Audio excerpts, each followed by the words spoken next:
Hai, Assalamualaikum. Welcome to Webmart YouTube channel again. Kembali lagi saya Husna dari Webmart Teknologi Sedia Berhad. Okey, hari tu kita dah memperkenalkan mesin dari Perancis iaitu JYS Multiple 210-4SL. Okey, hari ni saya nak kenalkan mesin dari Perancis juga, JYS Titanium 321 AC/DC.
Ya, hari ini saya menjemput Encik Edward bersama saya untuk memperkenalkan mesin titanium ni.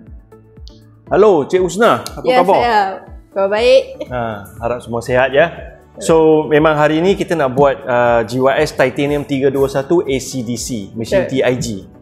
Husna, mesin ni saya rasa ada banyak jenis proses yang boleh buat kan? Ya, betul. Apakah jenis-jenis proses yang biasa kita nak dapat guna mesin ini? Okay, untuk mesin titanium ni dia special pada TIG. Okay. TIG je kita boleh buat AC dengan DC. Okay. Dan mesin ni juga boleh buat proses mount. Okay. Okay, untuk TIG, untuk AC dia special kepada aluminium. Oh, okay. DC pula dia boleh buat besi, stainless steel, copper, brass dan lain-lain lah.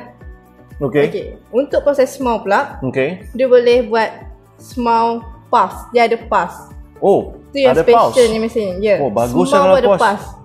Oh. So dia ada jenis small pulse lah. Ya, betul. Biasa pulse ni guna kat mana kalau dekat small? Mount untuk pass ni kita guna untuk kita wedding vertical up. Oh, jadi senang lah pulse dia satu-satu biji. Betul. Oh, kumai dia nampak apa ni? Cantik sikit. Cantik lah. Ya. Oh, macam sisik-sisik dah nampak. Betul. Oh, okey, bagus. Itu specialnya mesin ni. Okey. Kita dah tahu proses dalam mesin ni. Encik Edward tahu tak apa mode yang ada dalam mesin ni? Oh, mesin ini ada banyak jenis welding mode dia ada. Oh. Kalau tak salah saya dia ada 6 jenis welding mode yang ada. Banyak. Oh, so yang pertama biasa kita nak welding tu DC standard lah. Kalau DC standard kita buat biasa stainless steel, besi semua standard saja. Tekan jalan, itulah kita panggil DC standard. Ya, betul. Okay. Lepas tu kita ada DC pulse. DC pulse pula kita boleh buat pulsing. Pulsing kita boleh buat naik turun dia punya pulse. Okay? Api besar, api kecil, api besar, itulah pulse lah. Lepas tu dia ada pula kita panggil fast pulse. Fast pulse dia boleh capai dalam lingkungan, kalau tak salah saya, 20 kHz. Wah, tinggi. Tinggi. Biasa-biasa mesin yang kita boleh buat pulse antara maksimum 5 kHz saja. Yang ini kita boleh capai 20 kHz. Tinggi juga. Ya. So yang 4 itu yang kita buat dia lah. Lepas DC semua ni kita ada AC pula. So dia ada AC standard macam DC standard. So AC standard biasalah macam tadi, tekan, welding, off. Itu AC standard untuk aluminium. So dia punya frekuensi semua kita boleh gubah lah secara yang apa yang kita suka lah. Okay. Tetapi dia juga ada AC pulse. AC pun ada AC pulse? Yes, AC pulse dia punya frekuensi kita boleh adjust sampai 2.5 kHz. Jadi biasanya kita welding dalam lingkungan 1.4 lah.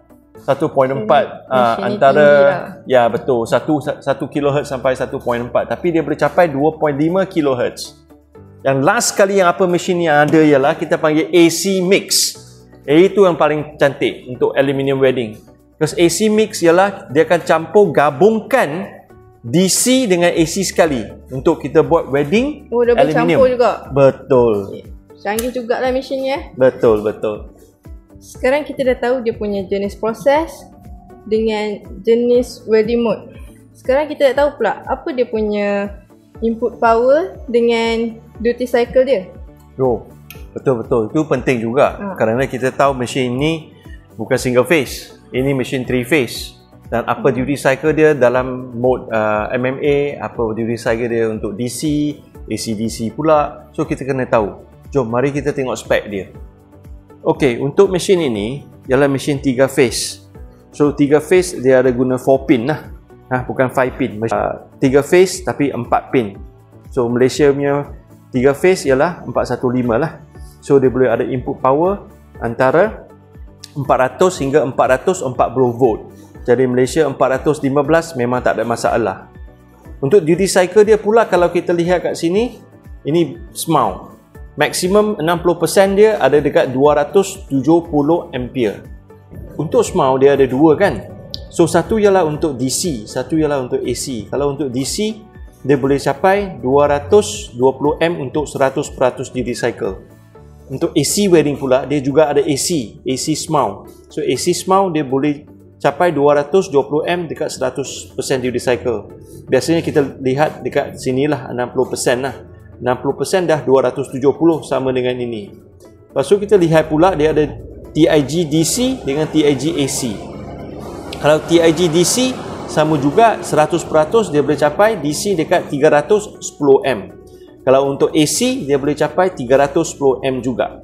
So inilah 100%, 60% ialah 320 M. So inilah dia punya duty cycle dengan input power. Lepas tu kalau kita lihat dekat sini, ini adalah dia punya connector. So dia ada bagi satu lebih connector yang dekat sini, kita bagi dekat accessory paket dia sekali. Ini ialah untuk kalau kita nak guna foot switch. Tapi foot switch ini optional lah. Kita kena beli optional untuk buat wiring masuk dalam sini untuk jadikan dia remote control foot switch. Okey, inilah extra dia punya connector. So Husna, you faham kan tadi input power semua dengan dia punya duty cycle dah. Okay. Ada lagi satu proses yang dia ada kat sini daripada yang berlainan. Proses apa tu? Dia panggil Tick Wizard. Jadi Tick Wizard apa ni tahu? Dia actually dalam Tick Wizard ni dia ada 3 mode. Satu ialah synergic mode, satu ialah manual mode, satu ialah betul-betul wizard. So apa tu wizard? Dia untuk wedding special material. Contoh material? Pernahkah Husna tahu tak?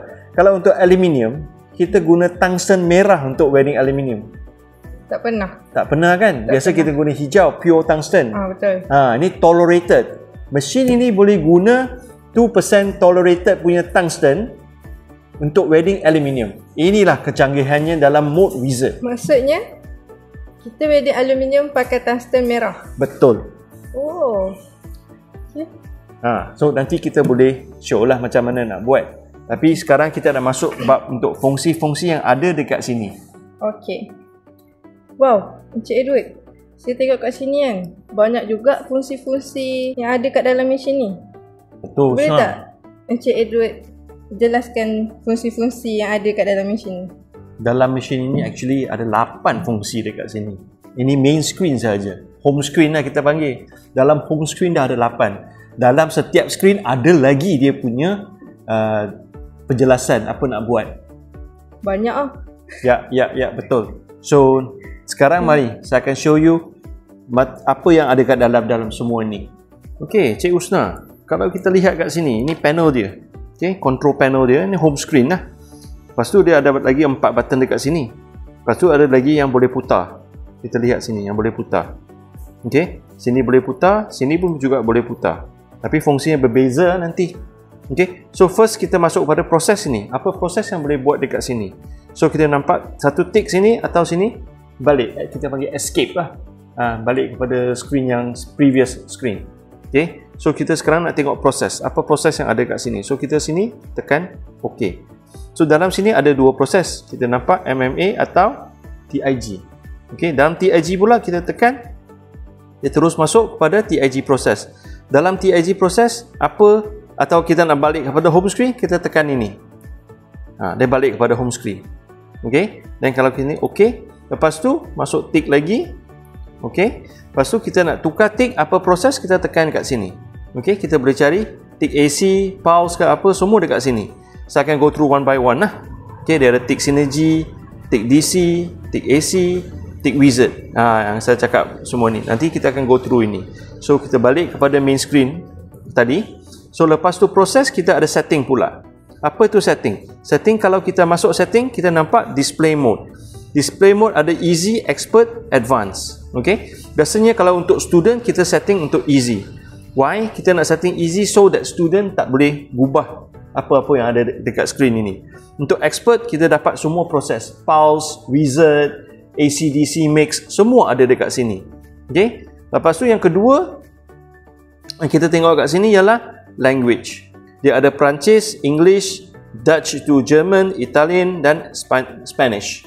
Okey. Lepas tu kita ada lagi unit of measurement. Kita metric lah. Imperial itu inci lah, dekat US lah. Ni mm. Dan kita boleh tukar dia punya brightness. Sekarang brightness screen ini dah 7. Kita boleh kurangkan kepada 1 atau lebihkan kepada 10. So kita bagi sederhana dekat 7 lah untuk kita sekarang buat video ini. Kita boleh lagi tukar user code. Apa ni code? User code ialah login code ini. Dia punya standard ialah 0000.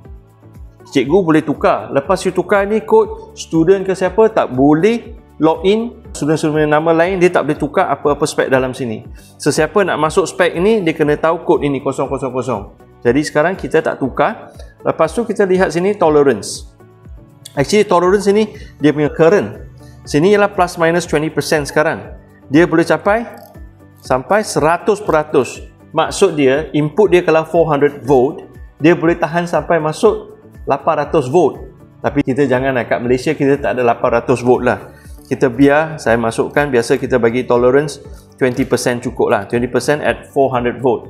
So 415 memang tak ada masalah. So kita biarkan current dia masuk, voltage dia plus minus 20%. So lepas surah belajar setting ini, kita putar balik kepada setting.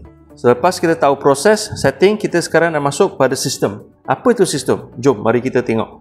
Okey. Bila kita masuk dalam sistem, kita tahu ini ada machine name, clock, information, productivity, reset. Reset maksud dia reset kepada factory punya setting. So untuk machine nama, actually kita boleh tukar nama. So sekarang ni Titanium 321 AC/DC. Saya boleh tukar sini demo unit Titanium Walmart. Saya boleh tulis lah apa yang saya nak buat kat sini. Kalau kita nak tukar, kita cuma tekan ni pencil.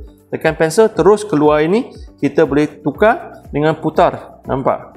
Putar semua ini ikut dia punya. So saya letak demo D E M O. So dapatlah AC/DC Titanium demo. Ini hanya demo untuk bagi kalian untuk lihat. Kalau nak save, kita tekan ni. Kalau tak nak save, kita tekan escape. Balik. So dia masih nama. Lepas tu kita masuk kepada clock. Bila dia datang, clock dia ini ialah ikut Perancis punya masa. So sekarang di Perancis pukul 4 pagi. So kalau kita nak tukar kepada timing kat Malaysia, kita tukar dekat sini. Kenapa? Because machine ini ada report. Kita boleh download report dia. Siapa yang welding, pukul berapa welding, apa dia welding, apa proses dia buat, kita boleh keluarkan report. So kalau timing, date semua tak betul, dia pun report dia pun tak sama. So sekarang ini 29 tapi masa dia 4 pagi dekat Perancis. So Malaysia kita nak tukar, kita edit saja. Sekarang jam dekat Malaysia ialah, saya lihat 29 betul, 24 jam. Sekarang kita dekat 11.30 pagi. So kita tukar 11.30 pagi, 35 lah. So okey, save. So kita dah save dah. Ini masa dekat Malaysia. Okey. So information, kita klik masuk bawah information ini. So kita boleh tukar, tengok dia punya source. Ini source ialah daripada factory. So ini source dia ialah dia bila mesin ni ada apa masalah, kita boleh download keluar. Di sini ada dia punya USB, nampak kat sini. Dia cucuk satu USB yang kosong Make sure USB yang cucuk kat sini mesti kosong tanpa virus ya. Lepas tu kita download saja dia punya software. Upload software untuk upgrade sama juga. Kita masuk kat sini, nanti saya akan bagi tahu macam mana untuk upgrade dia punya software. Okey. So lepas tu productivity. Ini mesin punya data. Sudah beli berapa lama dah sini, berapa jam sudah on, semua detail kat sini. AC, resistance semua dia ada kat sini. Okey. So balik pada sini. Jangan tekan reset tadi reset kan, nampak reset kat sini. Jangan tekan reset. Reset dia masuk pada factory setting balik. Bila factory setting, semua nama-nama student, nama-nama cikgu semua akan hilang. So kita sudah cakap pasal proses, setting, system. Sekarang kita masuk pada portability. So apa tu portability? Kalau kita lihat sini, kita tekan OK. Portability maksud dia kita import configuration, export configuration, import job atau export job. So semua ini kita boleh guna USB untuk download. Apa maksudnya configuration? Configuration ini mesin punya setting. Kalau kita ada titanium ada 10 biji kat sini. Kita ada satu master unit yang cikgu guna punya. Kita semua setting untuk configuration setting untuk itu mesin, kita nak buat untuk yang 9 biji, kita guna import configuration. So kita export dulu biji yang pertama, export masuk USB file, export configuration, satu setting semua barang, job lah, task lah, admin, student nama semua cikgu boleh export. Lepas tu masuk dengan USB ke mesin yang kedua dan kita tekan import dan dia masukkan semua data kepada mesin ini. Kalau kita masuk job, import atau export job, hanya job saja. Job macam mana? Job 1. Katakan kita welding nombor 1 ialah untuk welding aluminium 3mm guna high pulse. So lepas kita setting semua, dia akan import job saja, specific job. Okey, ini banyakkan kita guna inilah, import dengan export lah. Satu set semua barang kita import dan masukkan ke mesin yang lain. So the next one kita nak cakap pasal is traceability. Apa tu traceability? Kita nak trace ini welding, bila kita nak buat calibration kan, sini calibration, kita nak setting calibration, kita buat traceability. Traceability dia, kita boleh trace apa yang mesin ini setting, dia nak trace setiap saat ke, setiap minit ke, semua boleh setting. So kalau kita lihat kat sini, task, kita kena cari, kita nak trace task yang mana. So sekarang kita masih baru, tak ada task lagi. Lepas kita save 5-6 task, kita akan nampak sini task-task mana satu yang kita nak trace. So kita boleh export atau kita boleh tukar nama dulu. Okay, dari situ task pula kita masuk sini interval. So interval setiap welding proses kita nak tahu berapa saat, milisaat lah dari sini, millisecond. So kita tulis 500 lah standard dia. Setiap 500 saat dia akan collect data, 500 millisecond dia akan collect data. Itu kalau kita lambat sikit boleh kita tukar pada 1 saat, 2 saat, 5 saat atau 10 saat. So kalau 10 saat data dia interval 10 saat, 10 saat, 10 saat lah, slow sedikit lah. Kalau 500 itu memang cepat lah dia akan download data dia. So dari sini pula optional, option kita nak off. Sekarang sudah off. Kalau saya nak on, saya tekan on saja. Bila saya tekan on, dia start dah. Nampak sini. Semua data yang nanti kita buat welding, kita akan collect data ni untuk buat calibration. Nampak pass berapa, welding berapa, temperature berapa, semua ada kat sini. Kita boleh trace kat mesin ini. Okay, so sekarang kita off balik. Kita pulang kepada main screen. Lepas kita belajar traceability, kita masuk pada calibration. Ini senang. Calibration ini kita nak calibrate mesin inilah. Kalau boleh setiap setahun ke 2 tahun kena buat calibration atau validation lah. Kita juga ada buat. Dia boleh suruh kita datang untuk buat validation untuk mesin ini. Okey. Sekiranya kita tekan kat sini okey, dia akan tanya kabel. So mesin ini dia ada satu mesin daripada JOS kita panggil Kelly Well. So Kelly Well tu kita cucuk pada sini. Output input dia dapat detect mesin ini adakah dia punya voltage dengan ampere berlainan dengan setting. So kita akan tahu. So sekarang memang tak ada kabel, so tak nampak lah apa yang kita buat kat sini. So next kita nak buat ialah user dengan lock. So sekarang kita dah buat 6 lah, 6 setting kat sini. Ada 2 setting lagi, lock dengan user. Saya akan bagi Husna untuk jelaskan apa itu, macam mana kita nak create user dengan lock screen. Husna, tolong. Okay, boleh. Okay, untuk user. Okay, kita masuk dulu dekat user. Okay, ni contoh user yang dah ada. Macam mana kita nak tambah user? Kita pergi dekat pensel ni, kita tik pensel. Okay, untuk tambah user, kita tik dekat sini. Okay, nampak pensel ni? Okay, kita tik kat pensel ni untuk tambah nama. Okay, untuk tambah nama, kita kena padam dulu user ni. So, kalau nak padam, pergi dekat sini lah, tik ni. Tolak ni. So, kita dah buang. So, kita boleh je letak je nama apa-apa.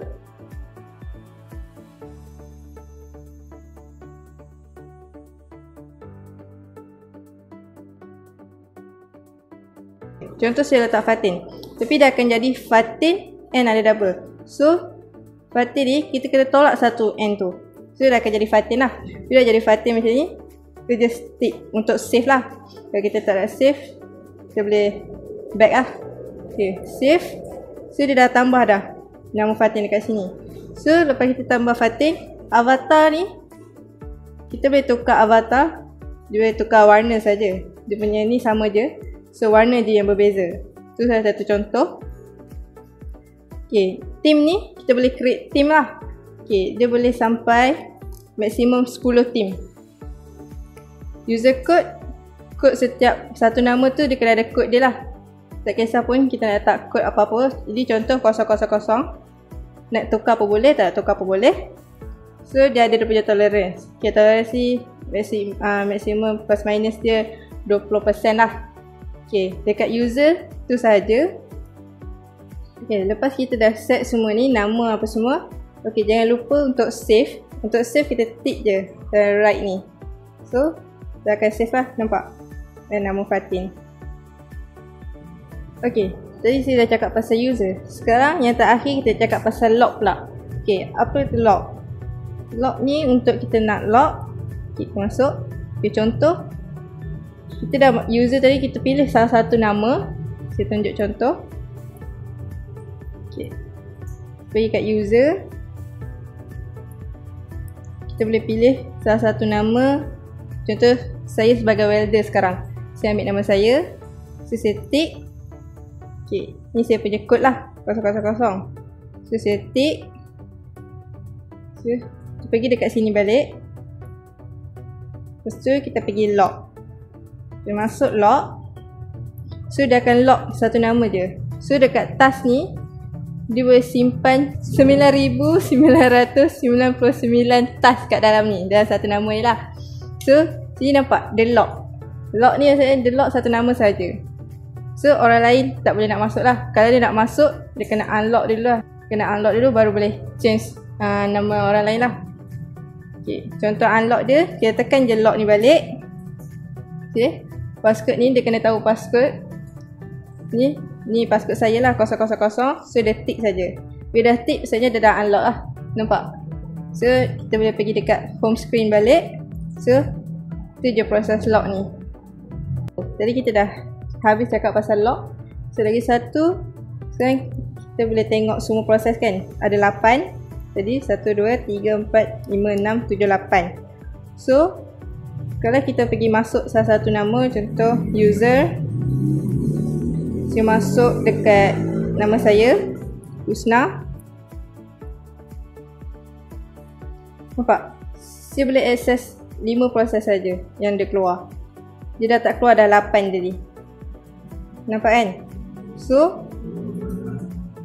kalau kita set satu nama tu, kita ada 5 proses je lah. Kalau nak 8 proses tadi, tekan back, tekan home screen. Kita pergi dekat user. Kita pergi admin. Hanya admin sahaja yang boleh buat 8 proses tadi.